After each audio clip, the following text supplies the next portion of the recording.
cas vraiment solo toujours bino ba internaute yakin actu lelo to yambi mwana mboka Patrick Makanga ya AFDC Bati alinga le belabiso position na bino actuellement bino bandeko ya côté ya Bati o boza plus côté ya mokonzi mboka pour la masolo consultation bomoni masolo ndenge nini est-ce que Bati a kozala pena ndeko ba repona comme informateur ndeko wana obebisi masolo parce que objectif est ça pour nous mutu songolo to pas l'informateur couper ça mutu poste ministériel to couper ça mutu poste ya chef d'avenue. Objectif est ça moko et ça pour na bien-être ya population congolaise ndenge mokonzi ya mboka ye moko alobaki yango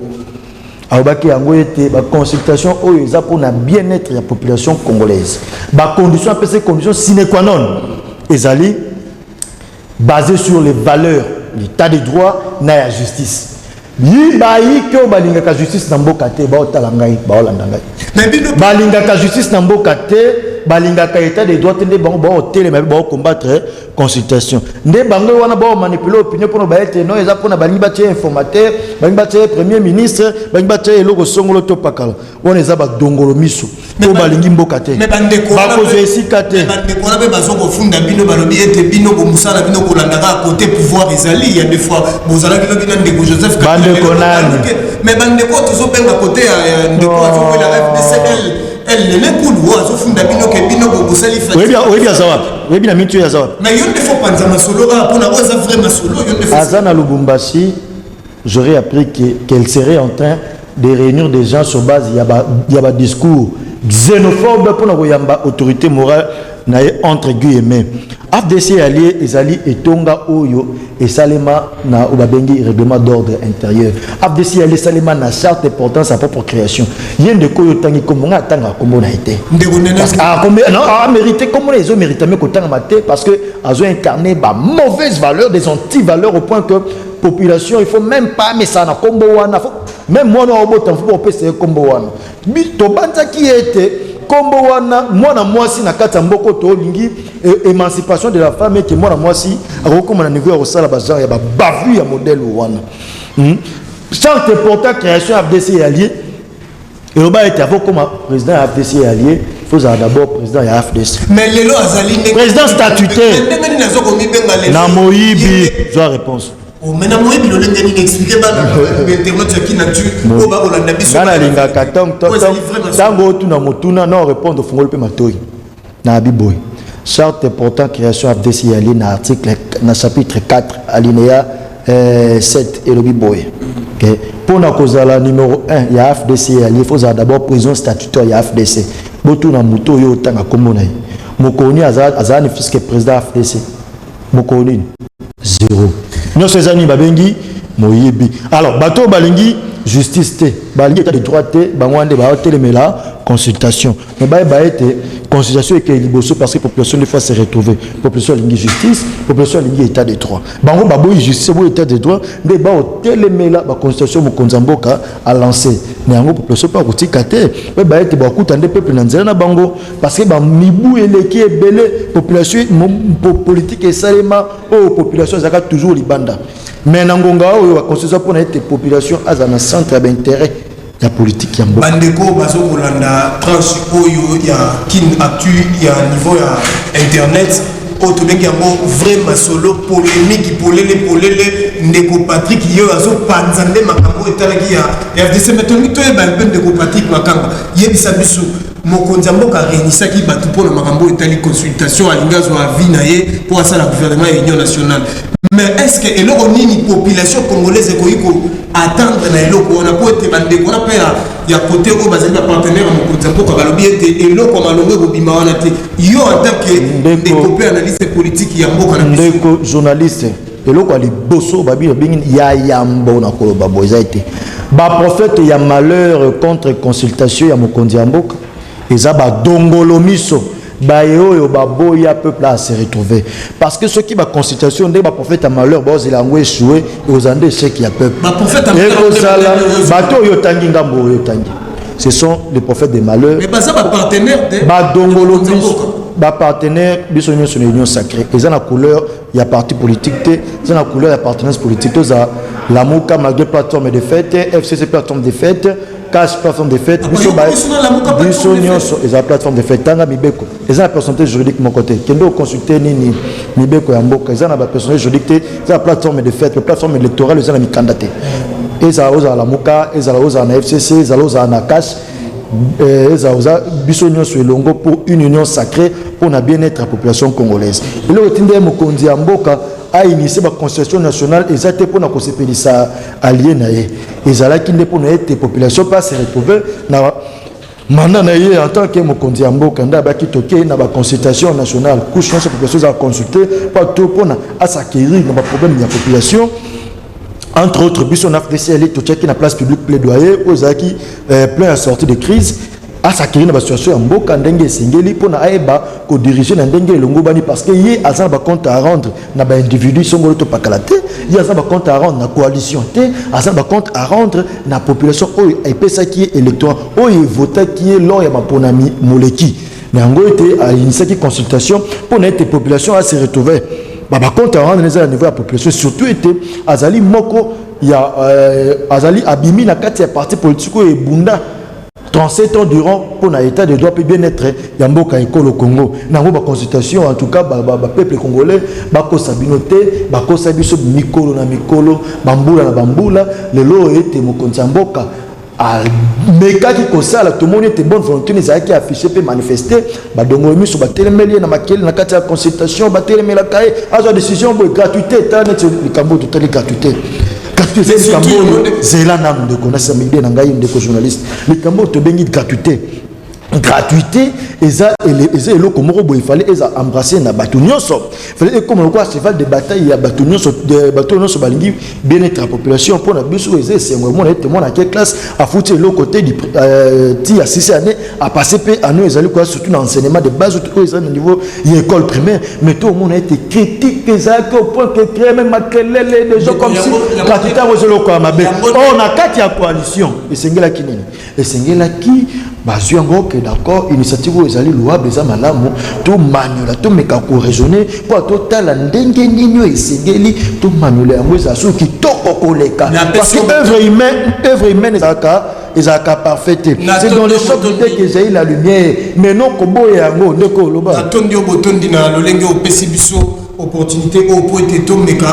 pe ko manuela mayo de ko na senge bana mais point to sukisa to comme il y a beaucoup chité na lingina tout le cambo moko eza ko sala pena population nyonso bazo komi tout na lelo mokonzi mboka asala ki ba consultation na ye o abenga ki koto yo pe to moni ba décoration ba effet oni ozo ko jije démarche ba effet bazo sala comme ça to chité pe na yo na po ezali vraiment solo polémique panza polele no bande batala ko bagala en tout cas ndeko journaliste tikana ebisao ete Église catholique. Et c'est l'église au cas église il y a une église laïque. Toi une église musulmane, toi une église kimbangiste. Balinga ete souffrance ya bato bafutaka bango dim. Na mabonza eko na moto na bango. Tozomona voilà. Tomona ki na mikolo mileki bazalaki contre coalition FCC cash. Tomona ki na mikolo mileki balobaki bazali pour na bien-être la population congolaise. Alors toko senga ete na initiative de mon peuple ndezala au centre parce que mokonzi mboka déjà a payé impression mokonzi mboka azalaki clair na discours na ya 6 minutes abwaki même koloba mingi habito que na ba consultation nationale parce que la population est bloquée coalition et permettre d'avancer yango wana mokonzi mboka a initié ki ba constitution nationale pour la union sacrée pour le bien-être de la population congolaise. Initiative moko eza na ngambo église catholique en tout cas mokonzi mboka ça qui clair côté ko mema initiative moko ekende na l'encontre na oyo balobi kokende na à l'encontre il y a oyo mokonzi mboka alobi eza okwana église catholique balingi base à la partie prenante dans souffrance de la population congolaise pendant qu'il va beaucoup plus population à chasser même l'ancien système oyo ezala qui kokaki ko répondre à la population ba critères même des médiocres, les médiocres devraient dégager. Les mêmes médiocres structuré mituna na yo. Mituna moko tiko tuna aussi si yango te ngo baksa mususu likolo mususu. Exactement de mituna en mituna. Yo motuni ngamo ya noli. Siko kolinga te balingo za la kande moi on za la bref pour être talaka ngomba peso kusa. Breveté na motuna ezo dépendre na motuna parce que ngamo ya noli. Hein so lingi na répondre ndenge yo lingi na robano amen amen amen to clôturer eloko esili. Nango ndeko na robano te bisoif desi ali to ko se camponner eloko songolo to pakalate mais to soutenir consultation initiée par mokonzi ya mboka. Eza bisote batu to baki mboka eza dirigé en coalition c'est sa spécialité. De mokonzi ya mboka tala kebete no na qui majorité na assemblée il faut na parlementaire il faut na diriger en coalition de majorité FCC mais tout le monde était une année plus d'une année et demie coalition wana est illustré na makelele na place ya répondre na ba besoin ya population na ba attente ya peuple coalition ezaki nde makelele wa lingi atia mawa ngai nazala wa ya sadi biso boy to punir ye boy tout ça du soir ba makelele wana yike nde saliete biloko ya avancer te na kati ya mboka yango batu bobosa na kati boza ba pandi sango non bakeloko mbala na mbala bosala ka ba recherche bokende ke botala chaque groupement politique nini basali pona mboka biso na FDC na ngam na biso to taki en place plaidoyer pour un plaidoyer pour la sortie de crise. Yoka ndeko plaidoyer on a tout taki tout le baki était pas le minto FDC comme le wana ti les partis politiques à prophète mais je ne pense pas que tous les prophètes tout le baki était makele na kati ya coalition ezala mokonzi ya mboka moni yango ezala église catholique à reconnaître que pas totalement même batindeli les sénateurs à vie ba reconnaître pe reconnaître que makele les salami na kati makele na kati ya coalition permettre que population à se retrouver biso tout le baki on to ba ya yambo to ba que to dénoncer qui makelele na coalition ba yo ba créer coalition ba niati coalition et puis voilà le loyo mboko ce sont ingouvernable parce que dans la coalition il fallait tous en harmonisation dans concertation tout ça tout le monde en moto tout le monde ingouvernabilité tout le monde en prise politique n'a pas judiciaire à l'état tout le monde gestion un pays d'accord c'est quelque chose que copier accord ça biso tout le monde en carte alors situation ne saliété population azako se retrouver ndebo konzambo kabio ke na okaki bande coiffe de aller la plus de biso pas tout tout temps tous avez consulté maki yango et to checker on a place publique na ba média to kana ba itando moi mingi na ba chaîne de la place to belaki yango ndemo konzamboka a aborder selon l'esprit de la lettre ya bon ya nini ya plaidoyer na biso na to checker la place publique il y a plein de sorties de crise one on ne peut que soutenir parce que c'est une initiative salvatrice et peu louable pour na bien-être il y a peuple autre que à chaque fois conseil na maponomi en tout cas population au tikanga no pengonga na s'adresser na peuple en tout cas peuple congolais nazo bana kombo ba politicien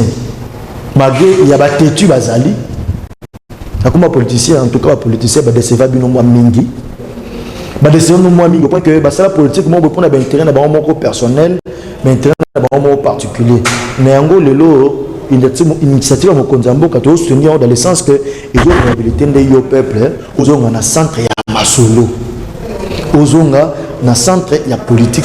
parce que l'état souverain peuple de Mokonzi nango wana bo soutenir bo s'approprier une initiative à constitution Mokonzambo kabiso li sur l'école ali sur toza toujours na ngambo ya peuple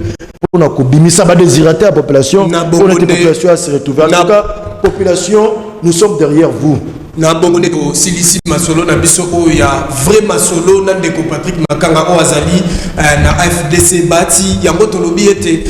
mbala simako ya lisusu po lobela biso pe moi liloba par rapport ya makambo etali passeport po ete ndeko Augustin Kabuya pe a dénoncaki eloko wana na meeting moko likaki fundaki akizaki ndeko to bengi na kombo ya ministre na biso c'est le ya la guli o to moni pe lelo passeport ici Nyambe et Kobanda, je crois, na Mikolozo na $99. Donc, bon message dans la rubrique na bino vérité panza masolo na kinatu totika la toujours botika la brancher toujours ah bon monde na makambo sengeli topesi bino longo nya mingi ndeko Patrick ozali na biso merci beaucoup ndeko journaliste merci